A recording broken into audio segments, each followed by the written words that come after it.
I said, I don't know what niggas be doing these days, but I mean, so now I don't know what.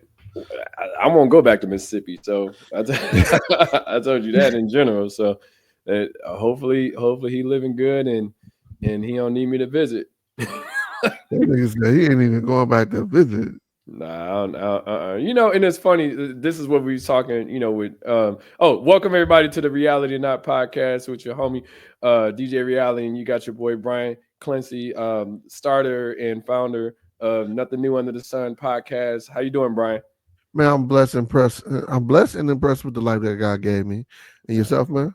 I'm doing pretty good. Good energy, good vibes. Just trying to keep it up for the day. It's always a beautiful Sunday, even though it's raining outside. We were just talking about trauma and shit, right? Talking about going to Mississippi and all that shit. But yeah, I don't think that I would, just based off of how I was impacted being young, and honestly, I wasn't the one that was getting in trouble and having to stay down there and be a part of it, but I heard the stories, and ironically, I could probably let go of some of that now that I think about it, because like I said, I wasn't a bad person. I wasn't the one that was getting in trouble or being sent to Mississippi to get fixed, I guess, for lack of better words. But But have you ever been to Mississippi? I have not been to Mississippi where our family is. The only places I've been to Mississippi is Biloxi and Gulfport. So those cities was pretty cool because like I was thinking again, like y'all niggas had me traumatized before, so have me not ever want to go down there. Like Mhm. 15-hour drives and like going outside to use the bathroom and Not fetching having your water. Nintendo, nigga. Yeah, That was number yeah. one. Yeah, so it was like I never wanted to go down there, but then like I've been to Memphis, so I've been to North Mississippi, and Mhm, like partaked in some of the best food ever in Memphis. So shout out to Mississippi, Memphis area mhm. for providing that. I stayed in outside of Jackson somewhere. I mean, it's nice people, but Yeah. do you think that the Mississippi tradition, like how it's traditional Mississippi, like when we got like the family from Mississippi, is definitely acts a I ain't gonna say old slavery, but like they act like Nigga, we was on the damn plantation damn near, nigga. Like, I won't like, and like I said, of course, as an adult, I have I have more money or more access to doing things, so I don't have to necessarily be in the backwoods of Mississippi anymore. Like I said, I don't even know if we still even own the property that was there, but bro, it was. It, I don't think one. So I'll give you an example, right? I was talking to Aunt Rosie one time, and I was, and this is what I started, trying to find myself and figure out things that, and try to learn from the older generation, because I'm like, all this shit, and that's why, like, I would give an Aunt Rosie and, hey, how do I make dressing? Hey, how do I make greens? Hey, how do I make macaroni and cheese? Like, she was literally getting frustrated with me, but I was learning from her, on how to, and fix food and stuff like that. But one time I was talking to her, and I asked her, I was like, well, how was it with racism? Because she grew up in Alabama. And she was like, well, we didn't really see it as racism because that was just how we were raised. the way of life. Yeah, Yeah, yeah. so it wasn't like the stuff that they had to do was normal, where we look back at it as like, well, I wouldn't have picked no cotton, or I wouldn't have did that. I was like, nah, nigga, you would have been doing that shit. Like, you went or died. Like, it wasn't no avoiding that shit. From that standpoint. And like I said, she wasn't necessarily in slavery, but she dealt with the civil rights movement and all that stuff. So it was still, tougher times, within the southern states.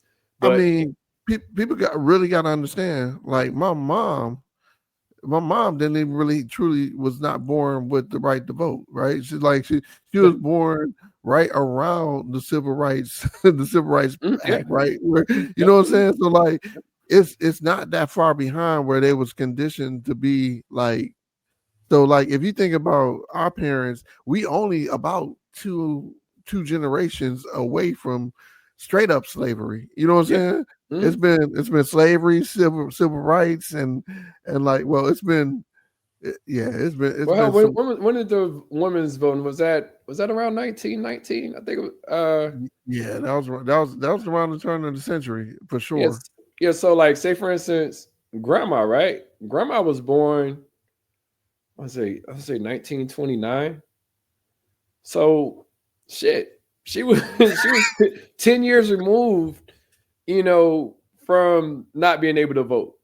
Right, So it's right, stuff like right. that you gotta. It's like, damn, like we ain't and We're not even conditionally able to vote, right? So yeah. like Listen, that's the crazy part because like transition you still transitioning didn't from get voting to the Great Depression.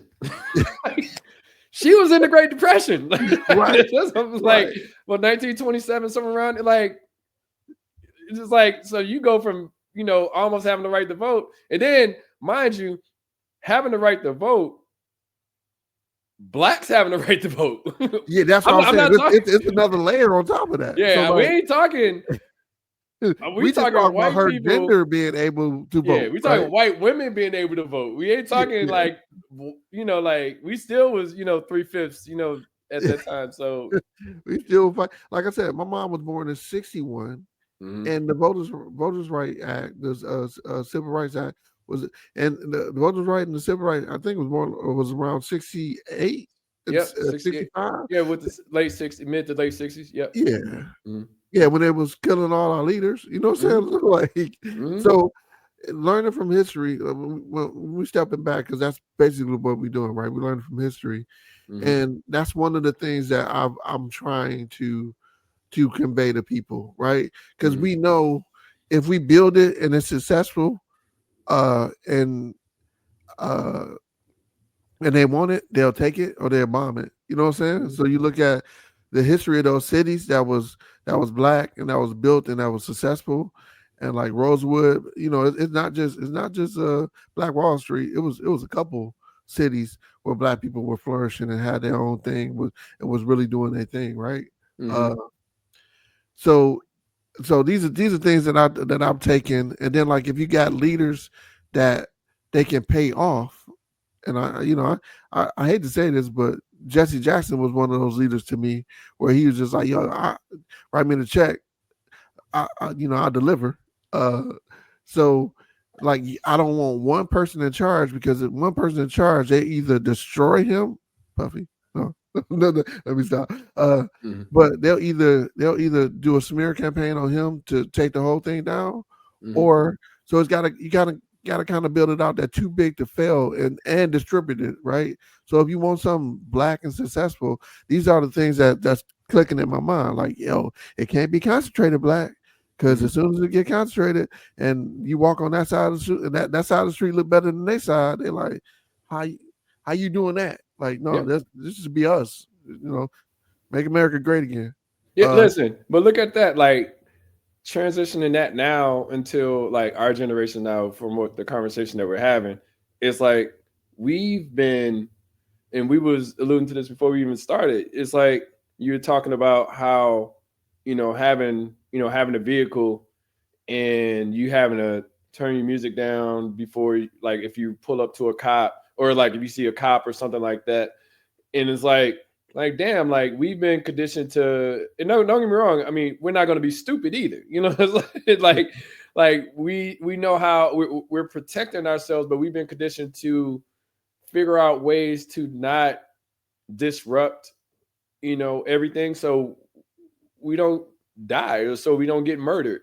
um they so call it it a just trap for a reason, right? So like Yeah. we can't keep walking into the trap and I Mhm. think Yeah, you know what I'm saying? So yeah, and that's most kind of likely we're why. going to lose, but the thing is, we should always fight for it. But you pick your battles. I'm not going to fight to listen to loud music, but I'm gonna fight for my voice, right? Right. So, so it's like you find your balance in between the two and be like, well, you know, I'm not gonna, because that they can find a way. They can find a way to pull you over. They can make up reasons, and you don't want to give them reason. You don't want the light on you. Yeah, Um, and then they build that history up too. Like so, we was talking about before recording this. When it's a setup, right? It's a setup. Like they be like, hey, he has a, and I felt like like it's a real trap mhm, because like it's like they attack your driver's license, get your driver's license away from you, so now you can't have a driver's license. So now every time they pull you over, because you still got to get somewhere, every time they pull you over, you going to jail or losing out, and then you got these fines, and then it's like you digging a bigger hole, right? mhm. And then like you mess around and really do something like slap somebody at work that that don't understand the culture, right? Mhm. No, like because I don't know about you. You ever had a corporate job and they talking kind of reckless, and you like, do you know who I am? Like, like, do you know I will slap the yeah, I like had a corporate job recently where I walked away from the job. I walked out of the meeting and said, you know what? This is probably this is the beginning to the end. And I was done by Friday. And that was on like a Tuesday. I was like, I had I had a one on one with one of the to one of my direct reports, uh-huh. um, and she was telling me about being within the company and stuff like that, and how she's looking to grow.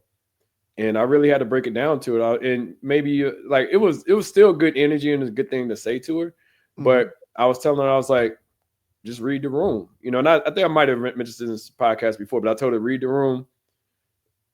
Who's being promoted, who's not being promoted, and who's leaving. Look at the structure to how you can build, how you can grow within that company. What's the next role that you want to have? And if that title is not there, either it has to be created or you got to go and get it somewhere else. And one thing that's huge in tech, right, is that, or I want to say it's huge in every industry, but I know it from the tech perspective, is that in order to get your money, you have to go place to place. We've talked about this. You can't just sit idle and expect your salary to increase, because what's going to happen is you get over here, they're going to say, and I'm just saying on the low end, you get over here, they're going to say 80,000. Somebody's going to come and say, would you take 105, 110? Why would you stay? There's no loyalty in this business. So then, even on that 110, it's like, well, somebody's going to come to you and say, hey, what do you think about 130, 140? And you're like, okay, well, this is a good company.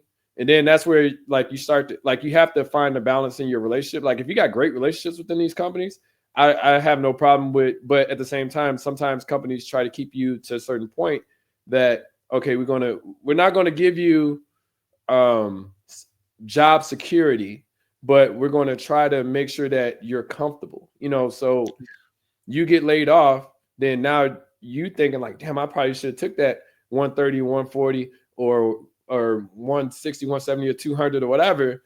So within tech, you have to consistently bounce around until you're comfortable to have the salary that you want, Right. but And then they'll use that against you in different interviews too. I had an interview. He was like, you kind of bouncing around to a bunch of like you've been in a few different. I say, I've been a hired gun. You know what I'm saying? Like I've been a mhm, hired gun. I've been a cleanup person. I talked to Renita. She was on my G coded and like when you it's those people that you call that you mhm, be like I need somebody to fix it. And mhm. like I felt like I have been a cleanup person at a few of these positions, and it's cool. But like once you get them stable, once you get them, they like, oh shoot, these are usually the people that because they kind of neglected the projects Mhm. that that they looking to throw some like it'll be some compliance stuff, and like you once you get the compliance stuff, they're like, yo, do we really need them? You know what I'm saying?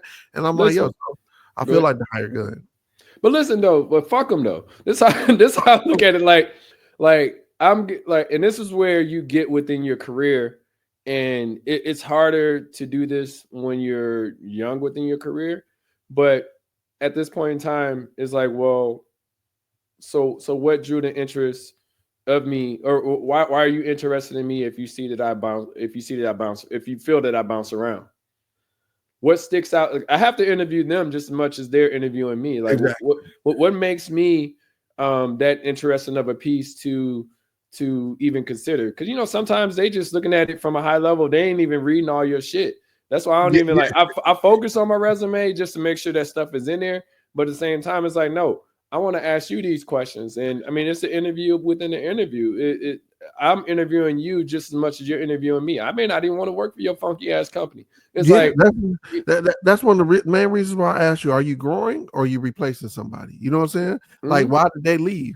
Like, yep, are you? And like, man, it's so crazy when they interviewing you. Be like, yo, do you like your job? And the mm-hmm, motherfuckers pause a second. And, yeah, yeah, it's important. Listen, this is why I said, like, get comfortable make it a conversation. Understand that this isn't. You're not help. I mean, you're not. You're you shouldn't be looked at as a service, right? But at the same time, I provide a service. You provide a service. You provide me income, and but so you don't want to be looked at strictly as a service because you want to understand your value. Like if you have like you said, replacing or added value, like are what's what's my benefit to working for this company? Like what do I get from this? Because you know what you're getting from it because you're going to say, hey, look, you're going to run scrums, you're going to interact with the stakeholders, you're going to do a bi-weekly meeting on status on where we're at within this. What are you doing for me? What am I getting out of this? Like it's not yeah, just income. I need to get yeah. something beneficial. It doesn't necessarily have to be a tangible thing, Where's but my I need growth? to Where's my get at growth? least Where's my security. opportunity? Yeah, I Yeah, go want to ahead. know where's my growth, and then like what you're saying is very valid as far as when you like, okay, so who do I talk to?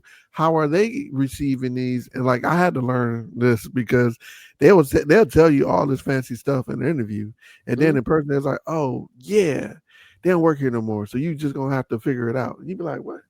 Like, How the fuck am I supposed to figure out some shit and then I'm on a deadline? Don't get me wrong, I will figure it out, but just under like a thing about us, I had to learn this. I had one mentor that I'm still cool with and I still fuck with at this company I was with five companies ago, but he told me and and it's not a great way to think about it, but it is a good way. He said, "Under promise, over deliver." exactly. And with that, he's essentially saying, hey, look, give them this deadline, knowing you're going to meet that deadline and you're going to have room to, because it's going to make you look good. Because the problem is, say, for instance, I'm going to use it in numbers perspective, right? Say, for instance, you have 10 things to do. And what's today, the 12th? You have 10 things to do. And you tell them, hey, I can get those 10 things done by July 12th. Or not July 12th, say June 12th, a month from now. Mm-hmm. And you get those 10 things done by June 6th, a week before the deadline, or say May 31st, 2 weeks before the deadline. They're going to give you props for that just because you were able to get a set of goals done within that time frame. But let's say that number 10, right? Say for Mm-hmm. instance, you have 15 things to get done and you promise June 12th and you get 13 of those things done out of the 15, you're going to be dinged for not being able to get those two things done, even though you got more things done before June 12th in the second scenario rather than the first scenario. Yeah, and those more things might also have to include scope creep. You know what Yeah. I'm saying? So Yeah. like, Yep. No, no, look, I get hit with it. I had to explain that to the CIO, the chief no, CTO, chief chief no, chief technology. innovation, it was chief innovation officer. Oh, Um at, innovation. yeah, I had to explain it to her. And I like the fact that she kept adding it to it, like she would say it in meetings and stuff like that, because she had never heard that term. And I was like, no, scope creep is a thing. Like it's not a, and this is where the under promise over deliver comes. It's like, well, you have to damn near embed that for the type of organization that you're working for. Because and let me go ahead and explain this clearly of what scope creep is. Scope creep is when you have an idea or you have a scope, right? Or you have a vision of something to get done. And as you're getting it done, something else plays its part into scope creep.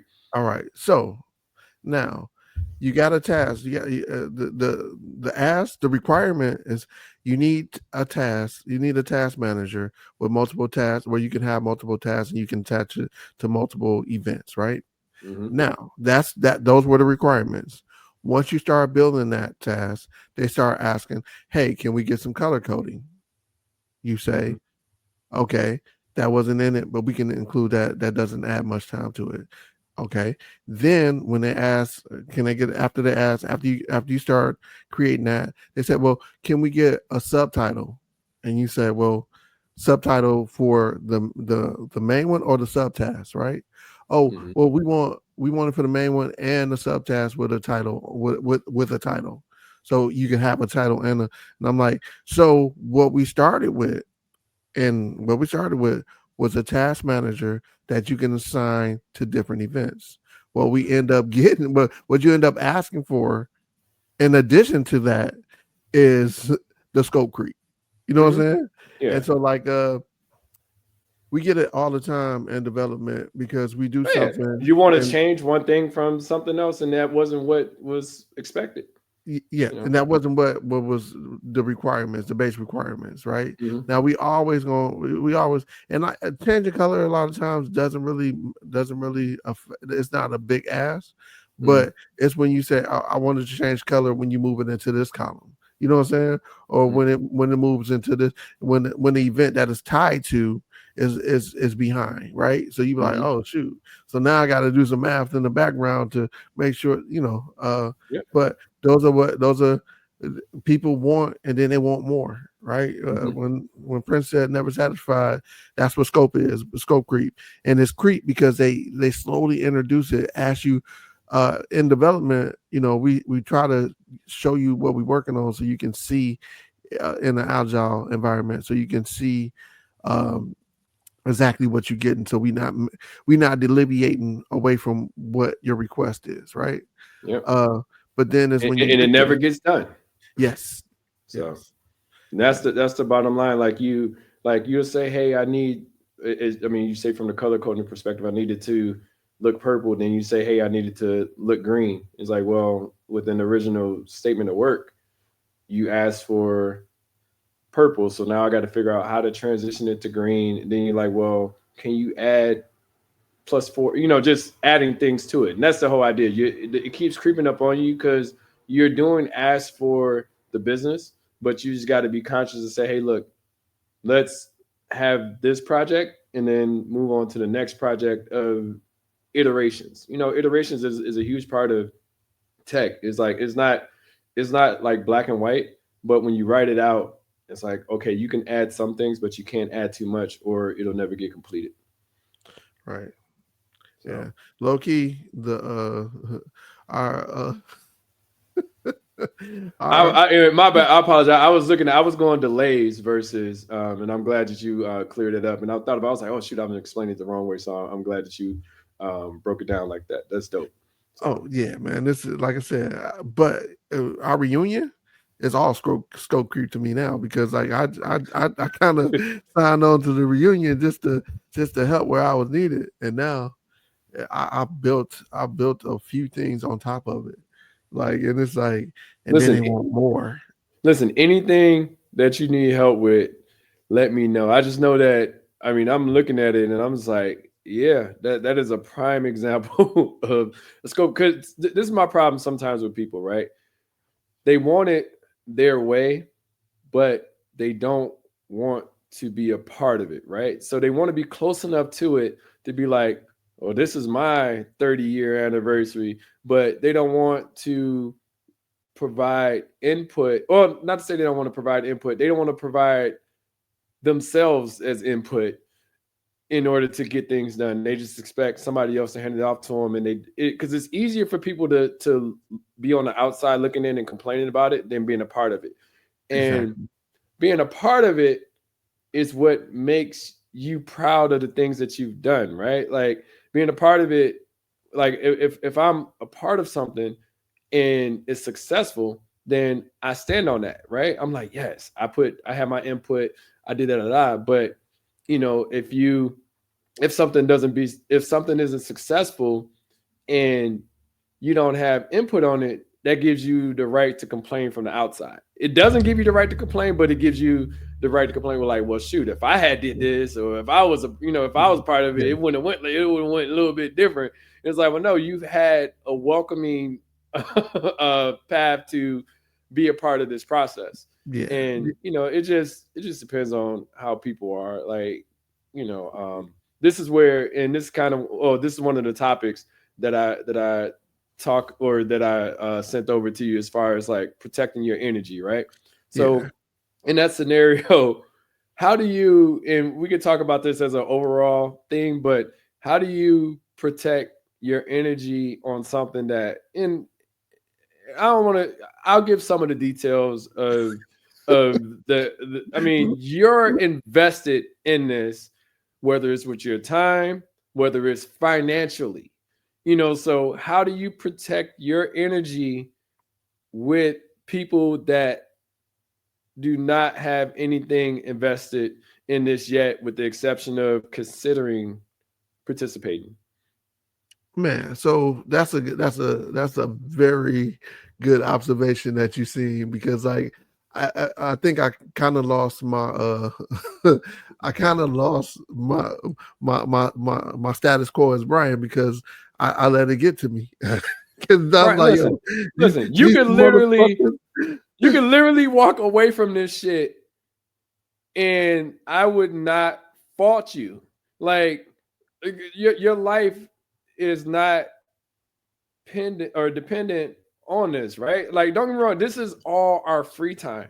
And like I Yeah, told you, you're financially invested in this. You provided it, like, so these are the things that makes it hard for me to swallow that. Wait a minute, hold on. I'm putting my time and my money in this, and and, yeah, and my yeah. energy, and Yeah, so but yeah. So how do you? I'm the way I'm protecting this is because I see the success in it, right? So like, Mhm, even and and the and what we talk about in this on this podcast is all about how we leaving this work, how we leaving this world, right? And like, mhm. I didn't really realize that we didn't have a alumni association, right? We Mhm. like, because we keep duplicating stuff. Each class keep duplicating stuff on their own, and it's just like ridiculous. Do I'm it like, all yo, together. Listen, when we when we were starting this, I'm like, do I really? I was like, well, let me check in with Brian and Ed was like, well, if you do it, I'll do it. And I'm like, all right, well, fuck it, shit, like we in it, yeah, So, yeah, but yeah, at the same time, I can. And this isn't like, this doesn't put me above anybody or below anybody, etc. But my life could be a lot easier by not taking on more things, right? So yeah, I can always take that energy, put it somewhere else, or and you could, and I'm saying we can all do that. So when I feel like, not that you're being targeted, but I mean, you could be targeted, but yeah. when it's when you're going above and beyond and people don't see it, that's when I have a problem with that. So Yeah, but so like, when protecting my energy, like, there is some people that was like, yo, y'all doing the most with this. Like, yeah, I can't believe how much information I'm getting about it, right? mhm. So that's cool, but best believe it's something that I can transfer over to make some loot. You know what I'm Mhm. saying? So Yeah. like, that's why I'm like, yo, I build it the right way, then it's a blueprint to set up something else, right? Yeah. So I do believe in building this association out, that we could actually create like a black reunion, or a tech convention with people from Muskegon, right? Mhm. Just And start to have successful categorize people it. within that. Like, Yes, but exactly. Brian, and not to stop you, and I don't want to Noriega this conversation, but sometimes I have a problem with, like, I would rather build with people that I know than not. And sometimes the people that you know think that they don't see the larger picture. They see it for what it is. I mean, for what it is now, but they don't see what it could be. Yeah, And having that vision, I feel like a lot of people don't have that ability because they can only see what's in front of them, right? They can't really see, well, if we do this now, this sets the standard to move forward. And more people are like now, like, well, why is it cost this, or why are we doing this, and da da da, rather than, okay, let's see how this goes. If this sucks, then we tweak it, we figure it out, but we can't keep and this goes to scope creep, right? yeah, It's like, well, why don't we change this and tweak this and do this and da da da? And it's like, well, that wasn't what we originally had planned. That was, and now we're getting closer to the months to having this event, and you're telling us like, oh well, we should do it like this or blah blah blah. And honestly, Brian, like that bullshit with showing up on site and getting somebody a credit card in person. Hey, look, nigga, hey, you just one of the ones that won't be able to participate.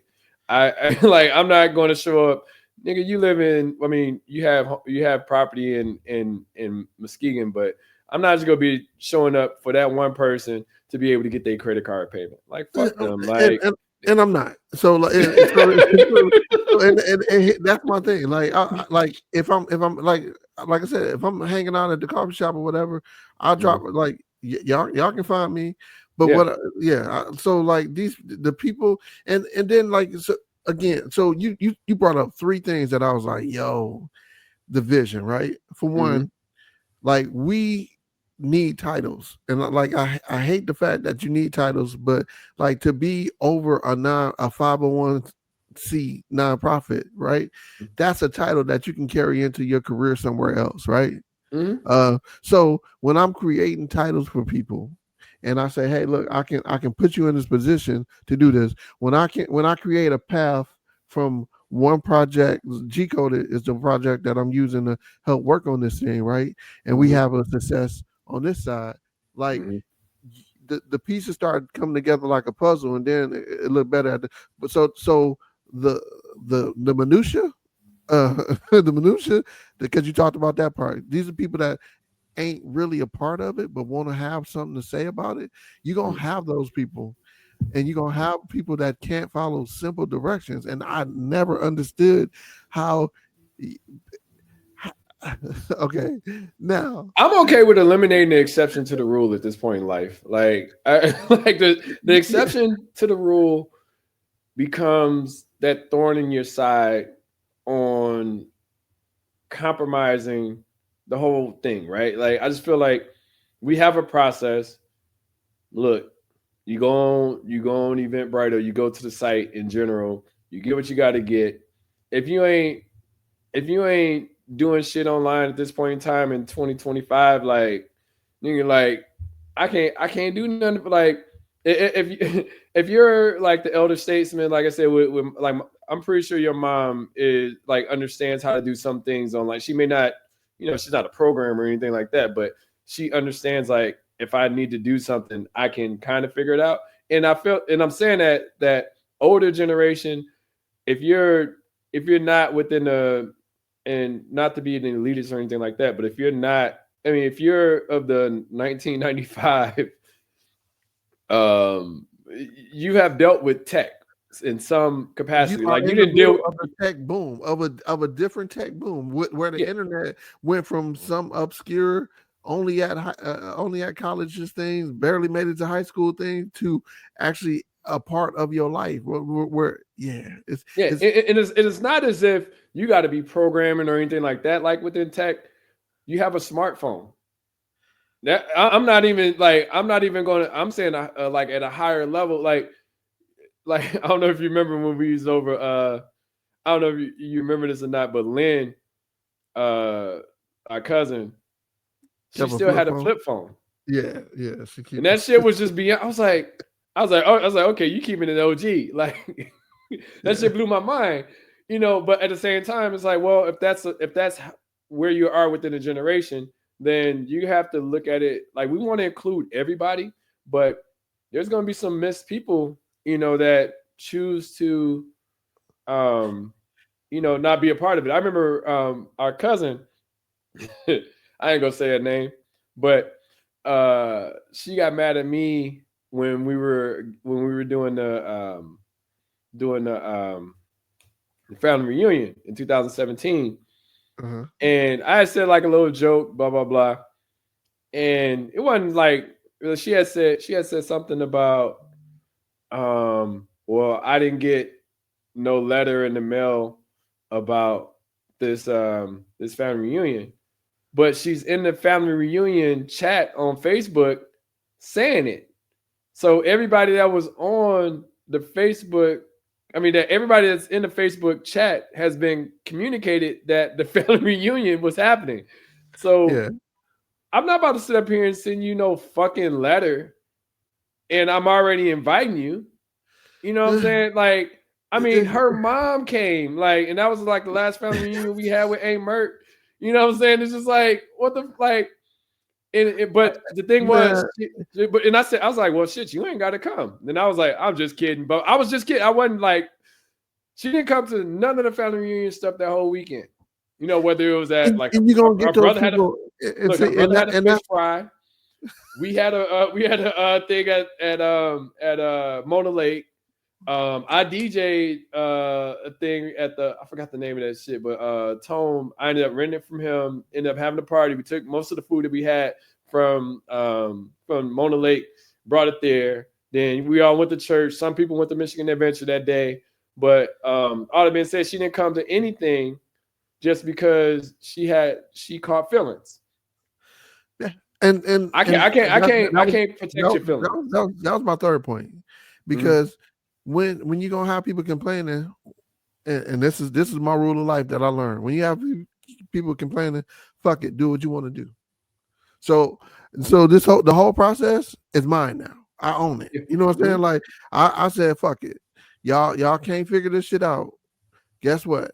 Y'all can blame me or whatever the fuck y'all can do. But I got, like you said, I got money, time, and money, time, and Energy an shit. image invested and the brand Mhm. invested in this now.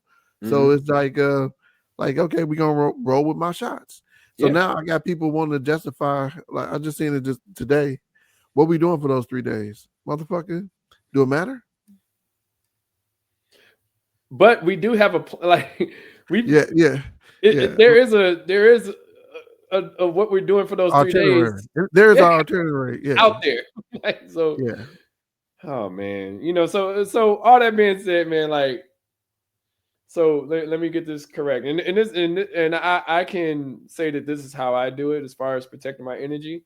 Uh-huh. And you just mentioned this a second ago. My way of protecting my energy is similar to what you're saying. Is, hey, look, I'm gonna do it the way that I want to do it, because if I'm trying to do it some other way that somebody don't like, then I feel like I'm compromising myself and I'm not happy. If I'm doing it the way that I want to do it, I'm happy, and you could take it how you take it at that point in time.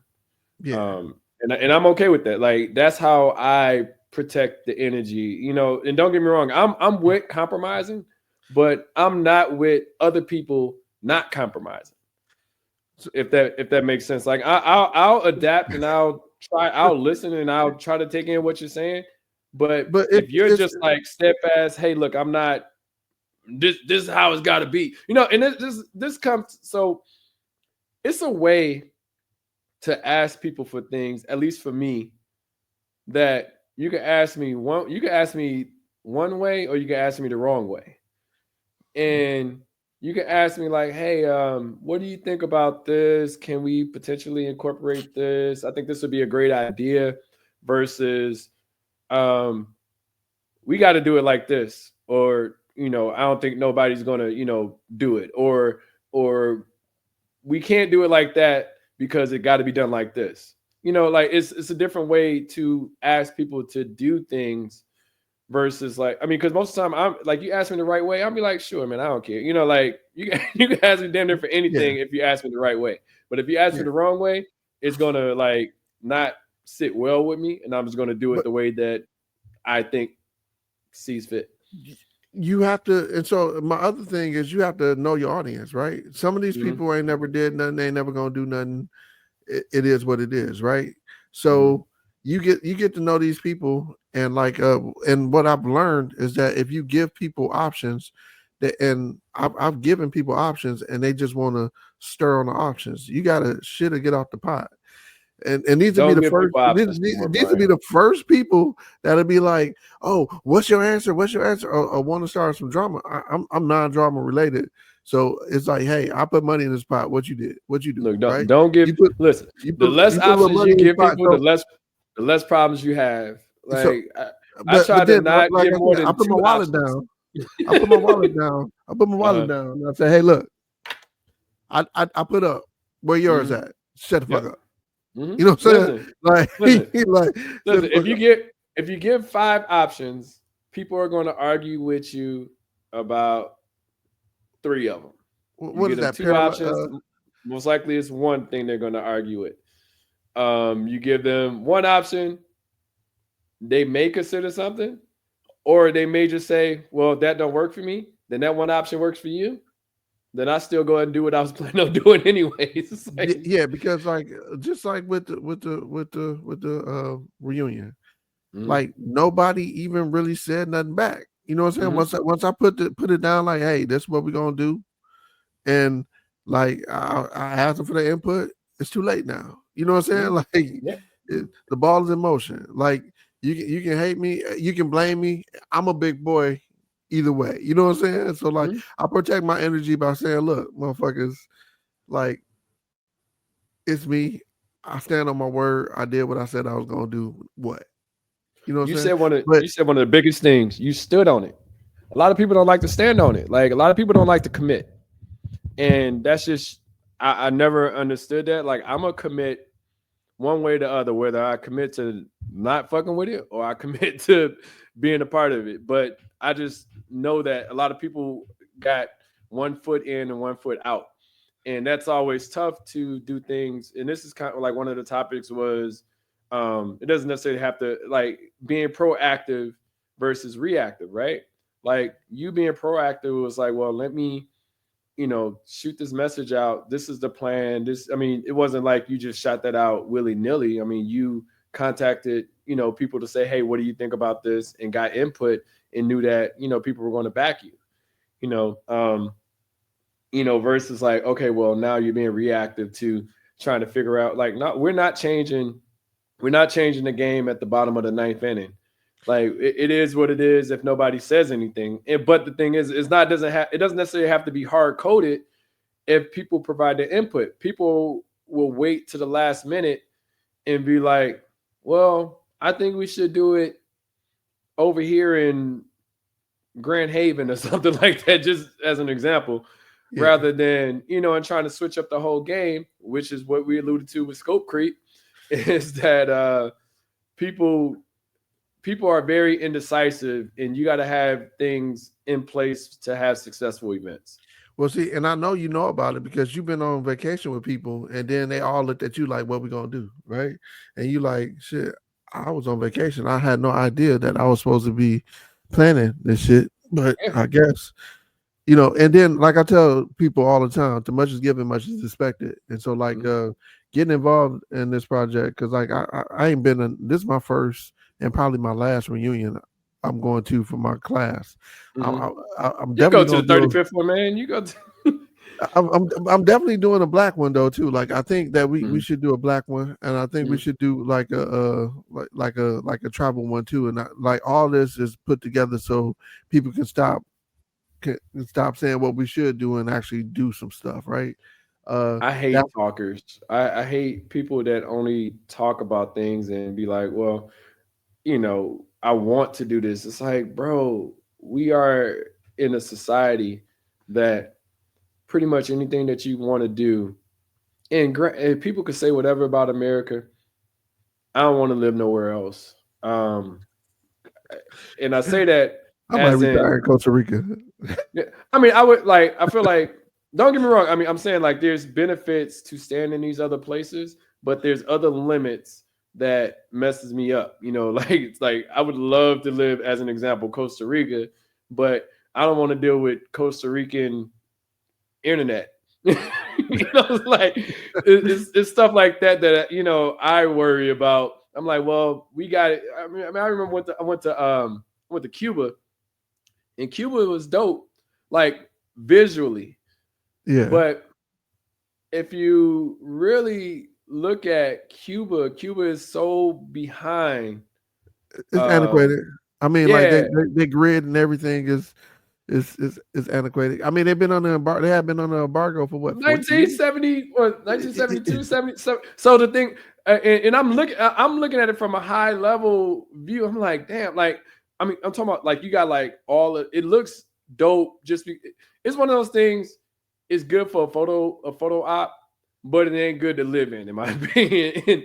And I say that like they don't trade because of they don't trade with other countries because of the relationship that they have with the United States, right? Yeah, So they don't have new cars. They don't have the cars that we have in the US. Like they have older cars, they just rebuild the engines and keep doing that over and yeah. over and over. They keep making the shit that they have work. Right? Yeah. Yeah. That that's Yeah. that's that's it. So I'm like, damn, I was like, this isn't a I this mean, is a place to go for 4 days, but this but, and then think about that as far as infrastructure too, right? So like Mhm, we in our grid, we've done so many new things to our grid to make sure that we ain't without power for 4 hours or whatever. You know what I'm mhm, saying? So like, what I don't think people realize all these intricate. That's why I am a pro. Like this is what I propose, right?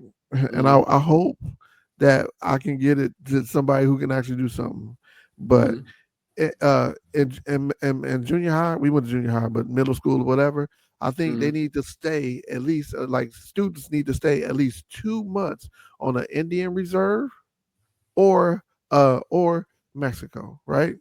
mhm, And I say at least a month, right? Because I mhm, think you'll appreciate this stuff. And then a senior in high school, I think you need to go on one of these. I think you need to go to one of these nations where we can start building and see opportunities in, like maybe it'd be South Africa, Johannesburg, or maybe mhm, like, because I think we get in this bubble of, hey, we in America, you know what I'm saying?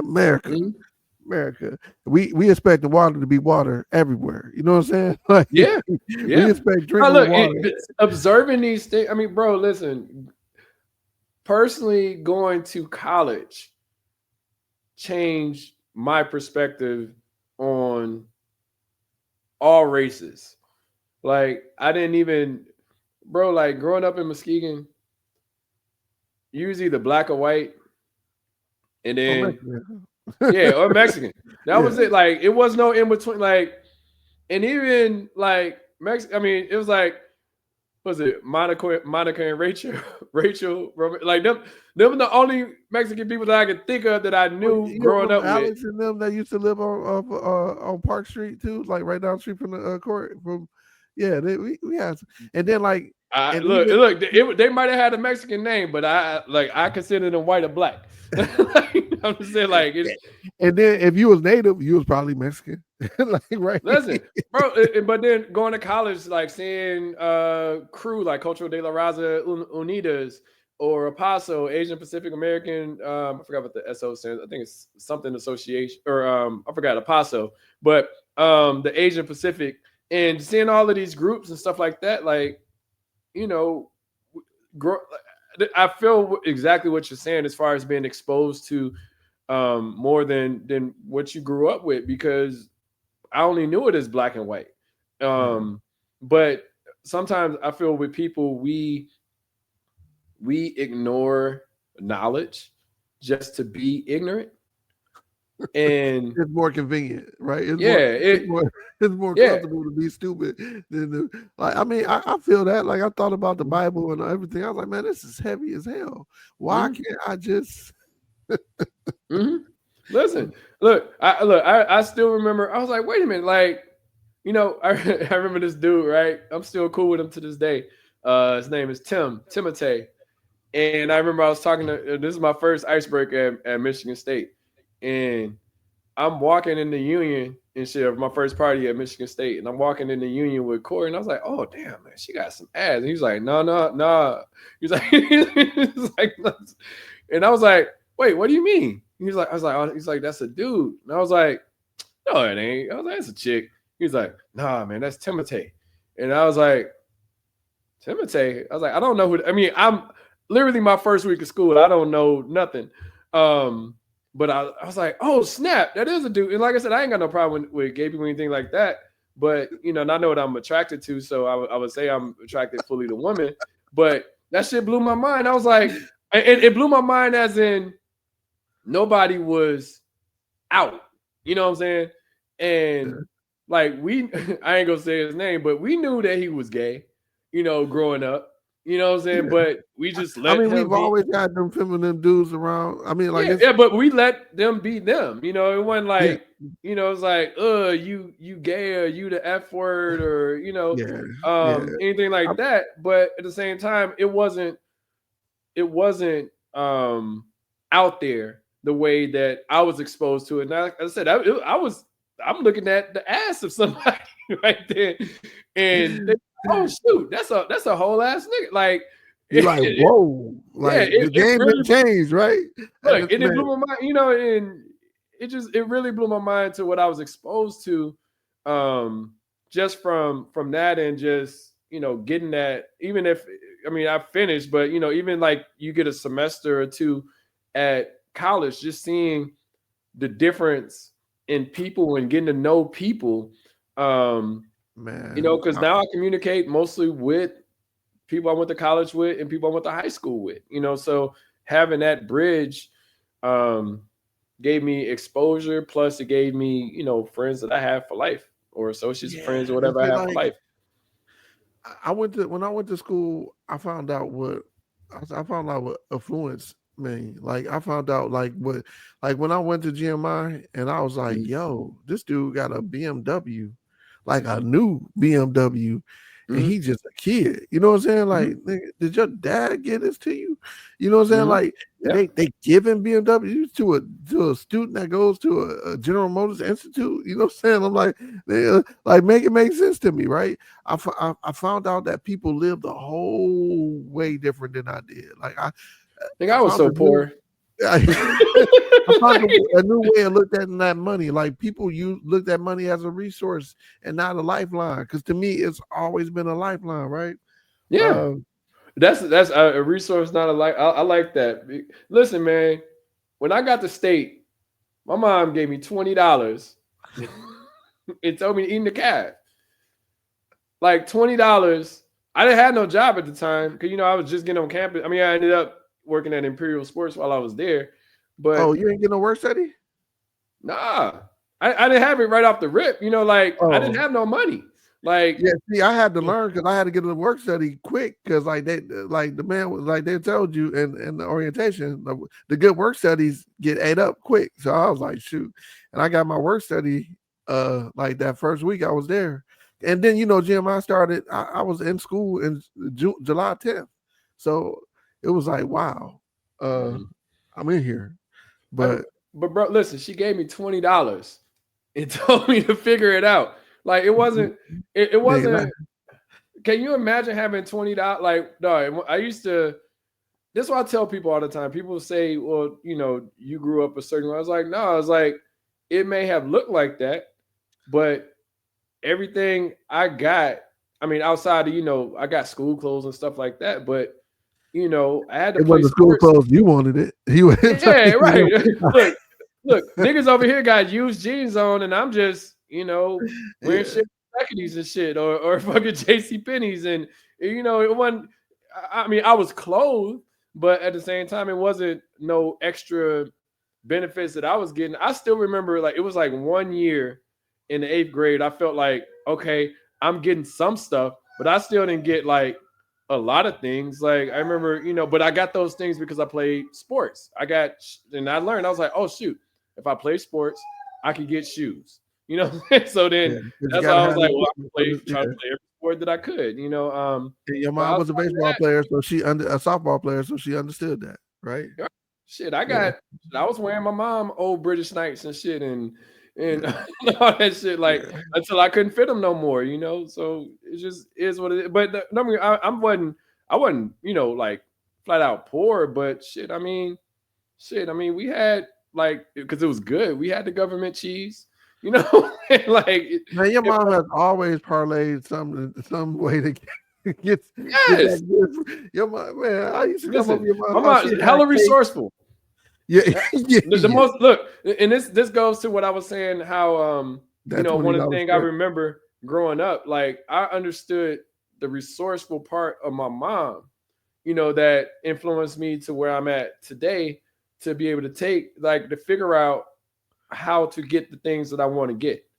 It's Right. like how can I move forward? How do I get a podcast? How can I, get a better paying job? How can I because people think, the whole American way type of shit that and I was a part of that way of thinking this, and I'm glad that you mentioned the whole American thing. It's like I feel like, okay, I graduated with a college degree, where my job at? And it's like almost feeling like a sense of entitlement. Like, look, I got a computer science degree. Y'all need to hire me. It's like, well, no, they can still find reasons to not hire you. You know what I'm saying? Yeah. Or, so now like how do you leverage that into an opportunity? It's like, well, how do you make your money work for itself when you ain't got no fucking money? It's like I don't understand like how you could be an entrepreneur You if have to you ain't you got have to nothing to yeah, entrepreneur with. you have to leverage what you have, and that might Mhm. just be a computer. And Yep. like I tell people, my start was getting a laptop. Right, I got this. Mhm. I acquired a laptop, and Mhm. I was able to do some stuff to make me some money. Acquired. No, I was fucking with But you. I ain't even gonna get to that story because they And you had to yeah do what you had to do out here. Like, yeah, and I mean, and I'm really grateful that like I said, I acquired a laptop, was able to mm, print some stuff, was able to get some stuff together, and man, it's been a journey where but then like I'm gonna fall back on what you said. I had a mm, community that dumped resources into me, and mm, like with your mom being down the street, like they all looked out, and I can say this, they all looked out for me, mm, like I had when my bike was on the flat, I had like I could go by my grandmother's house at the time and get it mm, pumped up. Well, shoot, actually, like when we're talking about people that we knew, uh, and I talked about them last time, but Norris and Dicky and mm, um, they taught me how to ride a bike. My mom had got a bike from the flea market. I called it the farmers market because it was always at the farmers market. But mhm, she had got a bike with it was one of the banana seed bikes, but it had a 10-speed handlebar. And it was like, man, I was trying to learn how to ride a bike. And man, my community took care of me, helped me. So a lot of the stuff that I'm trying to do You is had a banana seat with a 10 banana seat speed with handlebars. the 10-speed handlebar, right? And matter of fact, it was me and my sister bike together because but my sister was like, I ain't riding that. She was strong, but that's what I learned how to. And then I found some handlebars. Matter of fact, it was like, you know how like downtown you go You and they was had like the cement nigga, alleys. you was on this bitch like Nah, because they had the 10-speed handlebars curled up yeah, this the way. curl ones, right? Yeah, so Yeah, you had to be on this bitch but no, they had them tilted, so like it was tilted up. like Like okay. it was Oh, tilted up. okay, so you had them like kind of like this. Yeah, yeah, yeah. That's the bike I learned how to ride on. Norris and Oh, that's funny. Norris didn't help me, and Willie James. It was Norris, Willie James. It was like, man, ride this bike, man. Like Hey, almost, got you where you got to get. yeah. And That's funny hitting as that shit. bike, you couldn't tell me nothing. I was riding down. Like I said, they had the cement alleys closer to downtown, right? Mhm. Uh, And like I seen like somebody had threw some garbage out, and it was a banana the ones that really supposed to went for that bite. Yeah. So I grabbed them. Uh-huh. Mr. Copeland, like this is when I lived on Merle, same neighborhood, lived on Merle. I have grabbed them and I had them on my shoulder, and my bike was on the flat the next morning. So I was walking over my granny's house on Monroe. And Mr. Copeland seen me. He's like, "Hey, what's going on?" I was like, "Man, my bike on the flat. I need to. I'm gonna try to put these handlebars on here." He was like, "Come here, let me show you something." Because he was like, you walk around here every day with this flat tire. So why you just don't patch it up? I was like,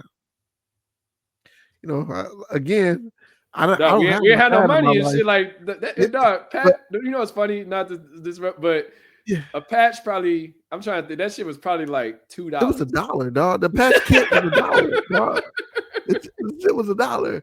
And like but again, I didn't have no knowledge of it, right? Yeah. And like not having a dad, but like the people in my neighborhood really looked out for me. Like I said, I had like even us young and going to pick apples from the apple tree right there on Muskegon Avenue and the peaches. Like we used to go and pick food.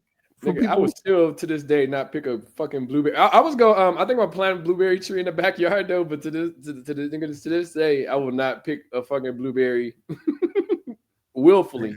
Man, I need to put some blueberries and and raspberry bushes around me. Them was Yeah, to this day, I will not, nigga. We used to be out there trying to, and that's why I tell people like you don't know everybody's story, right? You don't know like what like we used to be out there every fucking morning, like 5 days, and I never understood. Like my mom would go, like even she worked at the prison, but if days that she wasn't working, we was out there picking blueberries all day to get school clothes and shit like that. She's like, well, you want to have some shoes, you want to do da. Like you gonna be out here picking these blueberries and shit. But that work ethic, and don't get me wrong, I wasn't a fan of it. I have the work ethic, but I just know how to direct that energy in another path instead of fucking. Because with knowledge comes options, right? Yeah, with knowledge comes options, right? But I got that nostalgia where I wanted to go back home and pick blueberries. And like the beginning of August is actually blueberry season. I got no parts of that nostalgia. Dog, you want to get that bucket, tie that bucket around you and get on those. Yep. Nigga, we used to be out there, goddamn. Like we used to be riding out there by 5 a.m. I was like, wait, you gonna dump that whole bucket in there, all into the corner? All this shit I did, and you about to put us in that bucket? This is some bullshit. So but man, get mad because you skipping the bush. Like, look, but one thing I learned when I look back at it though is like the idea of business, right? And the idea of it is that they would charge you, or they would pay you $1.50 or how much ever they paid you per bucket, but they would sell those same buckets for $3.50, $4. Yeah. So literally the work that you're doing, I mean, don't get me wrong. I mean, it's how business is set up in general. Like you have minimum amount of risk to be able to get this product to be able to sell it. So essentially what you're doing is like you're capitalizing on, the workers getting you these buckets, and then now you're selling them to the public for consumption. Well, everybody's benefiting because you get a little bit of money for your work. And we get money for your work plus. You know what I'm saying? Like it's an added. They didn't even add value. They just maybe add packaging. Yeah, that's it. Yeah, I don't even think they watch the buzz off, right? Shit, and like, okay, here's your blueberries. Take them. I mean, they may lose money on a brown paper bag or something, but that's back then. That's probably like less than a cent. So nah, man, smart business, man. But man, thanks for having this conversation, man. Like I said, I enjoy these conversations. I want to keep them going. If you're cool with that, I'm cool with trying to figure out some more family shit, whether it's with Ricky, whether it's with Aunt Alice or whatever. Yeah, I think it makes sense. As I said before, we don't have these conversations to be we don't have these conversations that often, within family or just to figure out like, some history. And I always feel like you like that history part that could be missing, can be beneficial. But at the same time, I feel like we need to have these money conversations as well to understand like the logic of, like I said, protecting your energy, building things to be more than what they are. Because a lot of people think that, they're like, well, shoot, how do I get from here to here? And they're unwilling to take that time to be able to, develop it and whether it's learning a trade or just starting things on their own to be able to do it. Like I said, with this podcast, this isn't even like, this isn't I expect to have 1 million followers or 50,000 followers or 5,000 followers or 500 followers or even 50 followers. But I mean, it can get there, and I mean, you build it, they will come type of stuff. So, Persistence is key, right? yeah, And but the then thing is, you're not going to get that right away. You just be like, well, shoot, if I don't get 5,000 followers, then I'm not going to do a podcast. It's like, no, that like you do it based off of trying to build something and then let things grow. Like we're not having forced conversations um to make this pop. We're just talking candidly, and hopefully you take that experience, our experience and knowledge to be able to build yourself even more or build your children or whatever, or just build wealth in general. So yeah, and tap in if it's something that if it's something that you feel like we missing or something that you heard, because like I see a lot of, like I said, I see a lot of TikTokers like, hey, you can make $1 million doing medical deliveries. You sign up by this website, that mhm, website. mhm. You know what I'm saying? And I want people to understand that sometimes they, and this is my rule of thumb, right? I was talking to this dude. This is my rule of thumb. If you making more money off of, if you making more money, so like Amway, we grew up around Amway, right? Mhm. If you Man, making, Lewis used to sell that shit. I'm like, nigga, like I mean, I I might don't buy a want to buy Snicker. tissue. Yeah, yeah, I don't want to buy tissue like that, right?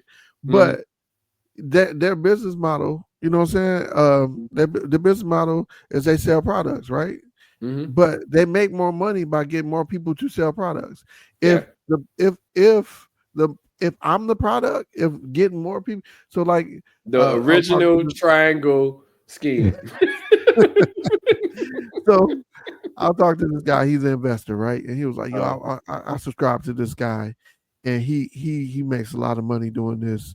Uh, he shows us all the breakdowns of trades." And I was like, "Look, here's my rule of thumb: if he makes more money influencing than in trading, I'm not messing with him." mhm. And like, because at that point, I'm the product, Yeah. you know. So like, Mhm. so I I'm paying him to tell me how to do something, but he can't make he I don't know if Back a few. he's not making more money doing that. This is more of his job. More of his job is getting more followers than actually trading. Yeah. Yeah, Listen, it's original triangle scheme. I mean, and don't get me wrong, there's not like I don't know how you can do it right, but like say for instance, like we talk about selling candy, right? Like if Brian says, Sean, I'm selling this candy, you want to sell this, and it's like, okay, cool. How do I get more money? I mean, I'm selling it, I'm making the money, I'm giving it back to you. Now you're selling a product, right? Or not now you could damn near be giving it to me wholesale. It's like drugs and shit, honestly. But it's yeah. like so now you It's can sell it to logistics. me Logistics. wholesale, and Yeah, then now you got a business of you got Brian over here selling, and you got I don't know, Antonio Hicks over here selling, and you got all these people we grew up with, selling it. Now you're moving the product, and then now do we want to consider doing a product at a lower cost at a cost that doesn't impact our business or our ROI? But it's always somebody that's this is why I say the triangle scheme can work, as in like building a business that people can profit from versus like trying to have them sell product that they're going to struggle at yeah. and then they're just going to be stuck with. So it's like selling candles or selling blah blah blah, selling Tupperware and shit like that, or selling Avon and shit. Like all that shit is a Mary fucking Kay, pyramid right? scheme. Yeah, like all that shit was fucking pyramid That's schemes. Like that's a distribution network. You know what I'm saying? yeah, That my they mom done got a built. ton of that shit just sitting in her fucking basement because she didn't move it. Or shit that my sister got that they didn't move it. And it's like, so now they stuck with the product. They try to do something different. They try to convince me to fucking sell. Why I don't buy fucking candles? What the fuck? Like it was just like, I don't know, man. Like Hey, but if I do, I'm gonna buy one. You know, I'm not yeah, gonna buy a candle a month. I rarely burn candles, so it's not like something I'm but if they ever have extra inventory, and your mom always has some stuff that I'll be like, man, I'm gonna have to come over here, ain't Evan. But Nigga, extra inventory. Nigga, I would pay you. And look, I was considering this. I would pay someone to go into her basement and just sell that product. Sell everything down there, like everything that's in. I look, bro. I am because I'm gonna be there in a month. man, But and I thought only reason I won't be able to do it because I'm only gonna be there for a certain period of time. You say what? The way she be looking at you going down the stairs, like she protective over her stuff. No, but the thing is it's like it comes a point in time like we have to become the parents. Yes. They don't like I'm not going to fully take over anything on my mom just because I want her to have her independence. But at the same time, when you have all of this product and you don't know what to do with it, it's just going to lose value. So now you're just storing junk. You know, like if you're like, don't remember if she has all of this stuff, and this is what we talked about this one point in time. But like, if you have all of these things, and like, say for instance with shoes, like I buy shoes all the time, but even with shoes, as an example, right? Shoes go eventually crumble. So if I'm not wearing, like, that's why I've been like wearing more of my shoes now, just because they were just sitting in boxes for like 10, 15 years. Man. You know, and granted, they do hold a way higher value, you know, if I decide to sell them or anything like that. So I know I can sell them, but I done grew an attachment to them now where I'm like, do I really want to sell? You know, so now I'm like, no, put them shits on my feet, fucking wear them and shit. Stop using them as fucking statues around the motherfucking house and shit and moving them from shit. Nigga, I done moved shoes from Ann Arbor. I done moved shoes from Lansing to Chicago to Ann Arbor to Chicago back to to Atlanta that I haven't worn. But you know what I'm saying? Like the balance is what you make it, right? If you say, hey, I get more joy out of putting these on than selling them, or I don't really need the money to sell them. Like, cause I used to go to the outlet every week and be like, yo, I get these, and I had the access to it. So it's like, I got shoes that I'm never worn. A lot of shoes I've never worn because I'm like, yo, these are classics. I can't wear them. They work some, or like when I get back into the gym, I'll wear them, right? But what you talking about, and like, and we just going like, I'm gonna roll with you because like when you go home, I was supposed to go home again today, and I missed my flight because I never finished checking in on a goddamn computer. So I went all the way over there, but it's cool. I'm not wasn't supposed to go home, so it is what it is. But I feel you with. Like, because I tell AT, I was like, yo, you got a bunch of stuff in here that like it's worth something. Like you, because she'd go to Menards and buy shovels, and I'll be like, yo, why do you have so many shovels? Because you know, when every somebody needs something, I was like, oh, then she like, I need I need to do a yard sale, and I was like, yo, fuck a yard sale, like get the fuck out of it. Like we just put it all online. We put it all online. Put it on eBay and keep it moving. Like the my only problem that I had with that when I said I was going to do it was how long I was going to be there. But other than that, man, that shit has to go. I mean, because it's becoming. And I told you, I go home and I clean up every time, and it's terrible every time I get back, you know. And I'll throw a little. Because your mom likes stuff a certain way, though. Your mom likes stuff like she don't move that because I'll never know where it's at. So when I get over, but you're operating within chaos, right? So, say for instance, with me, it's hard. Like it's chaos to you, but she knows exactly what stuff at. No, she don't. Then she don't. No, she knows where it's at, but she don't. Somewhere over there. Yeah, I was like that's the problem. Like she'll say, like, I mean, she's getting older. She can't. This is my thing. Your house is either going to be as an adult, your house is either going to be extremely messy or it's going to be extremely clean. I'm probably about, I would say probably about 10%, 15% messy, as in like it's a room in the basement that's all of the storage and shit, right? But everything else in the house is clean. You know what I'm saying? Like, because there's no reason why I don't have kids. I don't have, like, there's no reason why my house should be messy. Like, the only thing that gets messy in my house or should get messy in my house is me using dishes. Outside of that, I got to mop the floor every now and then. I sweep, I have a fucking Roomba that I like. There's no excuse why the floor is dirty. I got a fucking Roomba that does all that for me and shit. Um, so with her, it's just, she buys things. And I mean, I love her to death. She buys things and she buys them with good intentions. She buys them, quote unquote, they're on sale, or she feels like we need them. People need But them. That's what. And she's like, you can come by and get. I was like, Auntie, I never really understand what you got. So I was like, yeah, I love listen, my we auntie. don't, we, we, we are taught to save and have it available if something ever happens, like the rainy, the storm, like that doesn't happen that often. Like I was cleaning up before we did the podcast today, and what I was doing was I was looking at that. I was looking at this thing, and I was like, I was looking at a bunch of things. I was looking at specific things. I was like, oh, I'm not going to use that. I'm not going to use that right now, and I'm not going to use that within 6 months. Tossed it. Like, So and I'm a minimalist. Like I like because one thing I hate doing is dusting. Like that mhm. bothers the crap out of me because I'm like, and so I don't have a lot of knickknacks and stuff to go and dust and stuff like that. But this is what we need to do with your mom. We need to get I'm gonna buy another shipping container. Get a shipping container, get it there so that way you can warehouse it somewhere where it's not there. Because it seemed like she wanted to do it. If everything was in a place where she could get to it, I think she'll be happier.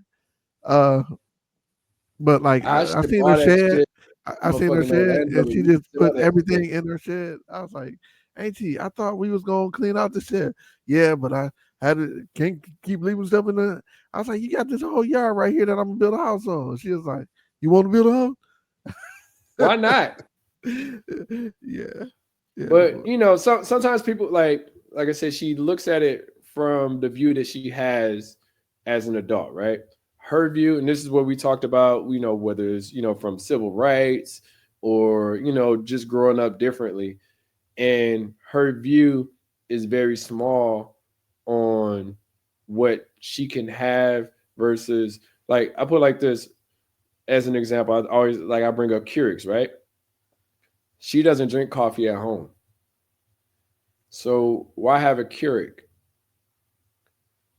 That, like, it's just the logic behind it. It's like, well, I want to make sure I have one just in case y'all need one. I was like, nah, you bought this because it's on sale, and you're never going to use it because we all have Keurigs. You've gotten us Keurigs. We all have one. I got an extra one downstairs now. Like, See, what what do I need to what am I going to be? When am I ever going to be simultaneously brewing 2 cups of coffee? Like, it just is no logic behind it at all. But sometimes, like, I'm okay. Not that I'm okay with it, but I would rather her spend the money at the casino than to I rather bring have product. more product into the house that she's not going to use. I rather because I think if she move product now, like if she move product, you got an extra Keurig. I think you put it online and you show her. I think she would go for that because Nah. she's what. So I'm gonna just tell you, I like to put people in position where they're winners, right? Your mom Mhm. is a buyer. That's what she Yeah. does. So Mhm. like if I had the infrastructure built already, I would be like, okay, Auntie, do your thing. This is what we making. What she buy stuff, what she want to play with, what she want to keep. I let her keep. What she didn't, I put it up for sale, and then we'll let the ticker tick because your mom is always gonna buy stuff or acquire stuff because But they all do that. Like, go to Aunt Alice's house. Like, Aunt Alice is an eBay seller. uh She does sell a lot, but she has more than what she sells.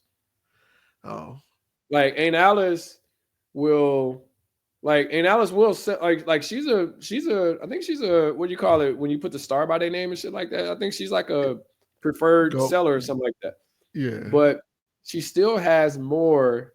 Now, granted, she has more active kids that can utilize some of the stuff, so she definitely doesn't have it as bad as mom. But and Alice has a whole space, and this isn't like to give any details or anything like that, but she has a whole space that's independent of her house that it doesn't impact.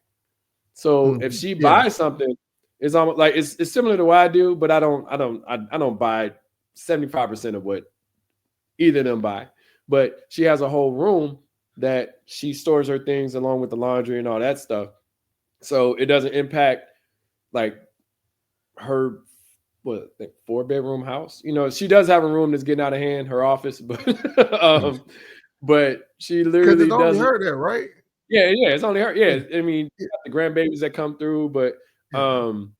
but she literally she has a space that makes it comfortable for her to live there. It's not comfortable to live in my mom's house the way that she stores things. She just doesn't know how to put these and things and, and away. that's why like I think she needs a whole like just because she's always moving stuff from one side of the room to the other and Yeah, not actually getting rid. So my thing is like I'm like you. Hey, I ain't used this in 6 months.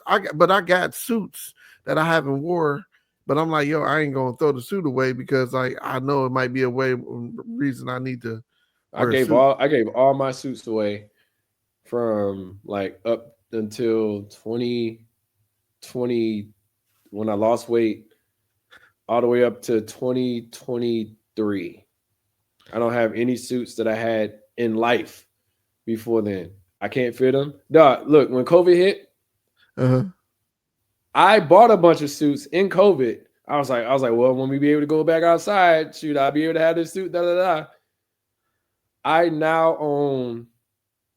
I own, I own 3 tuxes, and I own 3 suits. But that's all I Now, need. now with that said, like how did you know what you needed? Like as far as how did you assess? Uh, I said I needed a blue suit. huh. I said I needed like a brown. I have like this brownish, like maroon kind of color suit. It's like tweeted. Hmm. And then I bought a tux, a black tux. I bought them all at the same time. Okay, And what made you do that? So what was your thought process around it? Why did you feel like you needed that? Because having where were you? having a suit too, whether I got to go to a funeral, whether I got to get interviewed, blah blah blah. My blue suit holds me down, or my brown suit, or my maroon/brown suit holds me down. My tux is for special events. Uh-huh. Then I bought 2 more tuxes. Um, that's I guess that's 5, not 6. But I bought 2 more tuxes last year, just to have something for events. Just because I didn't have like I didn't I thought I thought having a tux was out of my like who owns a Scope. tux? Yeah. Yeah, like literally out of the scope. And then I was like, wait a minute, tux is only like $400. $300. Like it ain't. Yeah. I mean, it's the same cost I'm paying for suits. So I was like, Yeah. well, let me go ahead and get some nice ass tuxes and go from there. So it was more so like seeing things and like I remember watching. I like to watch Suits, and I was watching it, and like the dude, main character on the show, he showed up, and he was showing up for his protege, and he was like, "Hey, get your tux. We about to go to this event." He was like, dude, I'm poor. I ain't got no tux. And he was like, you got a tux on hand? He was Yeah. like, Yeah. of course, who doesn't? And I was like, damn. But then like, I think it was Tone sent me something like, I didn't buy no tux that day, but like Tone sent me something. He's like, hey, they got these suits on sale, Macy's, blah, blah, blah. And so then I started looking at them. Then I started seeing tux. I'm like, wait a minute. Like, and I went to this event in New Orleans for Mardi Gras, and it was like a suit and tie type of deal. And I was looking at a suit, and I was like, well, shit, I might as well just go and get a tux and be dope as fuck. No, they got a tux. So Yeah, now and I wear the tux every now and then and shit. So now I got 3 tuxes. man, I So seen Nick Anderson at an Orlando game, right? mhm. And I was like, dang, now I know the difference between a $400 suit and a $6,000 suit. Mhm. And he's like, what? I said, I see the difference. And I was like, it's not necessarily the material, it's how it's worn. Like this was created to fit you. Mhm. I was like, because Nick Anderson, he's a broadcaster at the what you call it, and they had this little event outside before they went in, and I was like, dang, I said that you pay a little bit of money for this suit. He's like, yeah, but he's like, I'm gonna have it for years, and I was like, I ain't tripping, but like you could definitely notice the difference. I'm like, man, Mhm. I'm gonna have to step up my Yeah, suit game. yeah, it makes sense. Yeah, Like if you can afford those things, I mean, like yeah, you know shit. I how mean, like sometimes I same feel thing like with vehicles too. I mean, you could tell the difference between a lot of vehicles. oh yeah. How it's made. From the lower end to the higher end. It's just like people just have to get to that point of being able to do that. I literally felt like he could have hooped in his suit, and it like because you know how like some suits I don't think you can lift your arms up over like this, Uh huh. but like he had flexibility in that mug and like the range of motion. I was like, dang, you can do that, and the thing is like how like some suits like when you go like this, your stomach start pulling out or whatever. I Mhm. mean, not Yeah, necessarily yeah. your Like the shirt. buttons start looking a little tighter and shit, and No, this nigga shirt didn't start like he was like, yeah, when you go and grab the ball, his shirt didn't pull. That's all Mhm. like, dang, how's like what like that's a real suit. But Mhm. I Yeah, but and you mentioned like we got to get out of this mentality that um, just Jordans are the highest value. It's like understand everything as a value. Like you said with a suit, having a very nice suit, having I mean, but living within your means as well too. Because we don't want to just be like, well, the first thing I think is to buy a pair of Jordans. Like, nah, buy like I got like probably about a good. I mean, I buy Jordans, but I'm looking at it right now. I got like 30 or 40 just dress shoes. You know what I'm saying? dang, Like, 30 40, I got 4 pair of dress shoes. mm, Uh based on like the color. I haven't really wore suits. I've been wearing more the khakis, and I like the actually the golf pants. what size shoe you wear? Uh, 12, 11 and a half. Shit, I got these. They still in the plastic and shit. Um, see, I think it's these. Let me pull them over. But like, I got these brown ones right here. Um, like I bought them, and I damn near. Actually, it's another pair over there too that I couldn't. It was dope as fuck, but I couldn't. I couldn't fucking fit them and shit. I fucking around and didn't realize my feet grew and shit. So now I'm a true ass 13 Oh damn, versus for real? yeah, yeah, nigga. I can't. No, I got like. Hold on, this is one more pair, and I know we deviated from the conversation.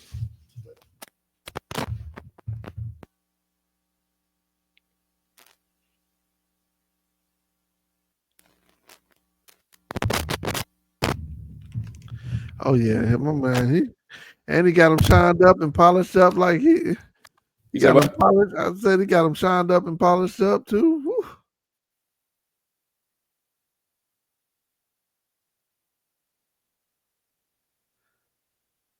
Those loafers, Sean. Can you hear me? I can't hear you. The mic on. All My right. bag. The mic unplugged. Can you hear me? Yeah. Yeah, I can hear you now. Yeah. They Capto. I don't know if that's the name of or like the brand of them or not, or the The style of style. them. Yeah. But no, this shit was like I saw this on. I was like, I gotta get these. And I think there's like 200 or 300 maybe. Uh-huh. But shit, I can't fit them. Brand new and shit, just sitting in size They, 12. they, I'm gonna have to come So over there. Yeah, like I had to. Some of my dress shoes I have to get bigger because like I don't think my feet go to that natural point. mhm. No, I'm a true 13. I mean, I can wear some 12s, but like for those, like I want to say they might be listed as a 13, but they just fit smaller and shit. But Oh yeah. I definitely would have bought it. I always try to get like a 13 in the dress shoes just so I have some breathing room and some space. But nah, like just as much as I got, I don't have as I mean, of course I got way more sneakers than I do of dress shoes, but I can still you say, hey, let's go out and let's get suited up and booted up. We ain't doing shit. It's a Thursday. Fuck it. I can, bust down something and be like, oh, cool. I can throw on this tux if you want to, I have to come up to ATL and do something where we just get dressed up because you know what fuck I it. And just be always like, just go out and shit. Like, I'm cool with that shit. what's crazy and like and I want to keep this in any longer because I so I Mm-hmm. end on this. Mm-hmm. Going to these government meetings and stuff, be it planning or be it the city planning uh uh meetings. Mm-hmm.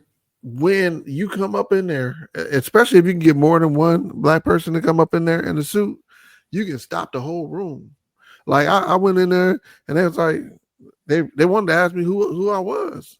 Mm-hmm. And I'm like, Look, listen, when I went, I told you I went to New Orleans and I first got the tux. I went to a governor's ball. I'm in there interacting with like people like the governor of New Orleans and shit. And that shit was, I was like, okay. I mean, 'cause that's what people got to understand. Like, you get to, not that the clothes make you anything like that, but like talking to somebody comfortably, like you want to dress the part. You know what I'm saying? Like, you ain't got to, like, I think sometimes people get confused on me being myself and blah blah blah. I was like, well, yes, be yourself. I mean, be authentic to yourself. But that sometimes people think like being authentic to themselves can be being, I don't want to say ignorant, but being like you ain't gonna tell me how to talk around. It's like, no, you have to be able to, like, I tell people all the time, like, code switch. Like, I can talk to this person just the same as I could talk to this person, but just because I don't talk to this person the same way that I do with this person, don't mean that I'm like changing up, who I am as a person. I'm just talking to that person so they can understand me more and being able to convey the messages that I would like them to understand versus this person. I tell people all the time, I like, had I had a what's that? professor that really put that in perspective to me, Mm-hmm, Dr. Fury, mm-hmm, my community college. Because like my mom used to think, you get educated, you talk to educated people, and like, but Miss Ferry was like, "Yo, talk to me and write like you talk." And I was mm-hmm. like, "But they don't do that." And she was like, "Look, education is supposed to broaden your horizon, not contract it, right? So if the people don't understand or won't understand, then like are you really getting the message through the part of knowing the audience and Mm-hmm. when you talk about being yourself, I kind of get a little leery of that because I not leery, but it's like a double-sided coin because like You just gotta be careful. I mean, yes be who you are, be genuine to yourself, but make sure that the message that you're trying to get across is yeah understood. but what's crazy is like Mark Zuckerberg wears the same thing like he that's his thing where he likes wear this hoodie t-shirt and jeans like and he has multiple outfits of those right Mm-hmm.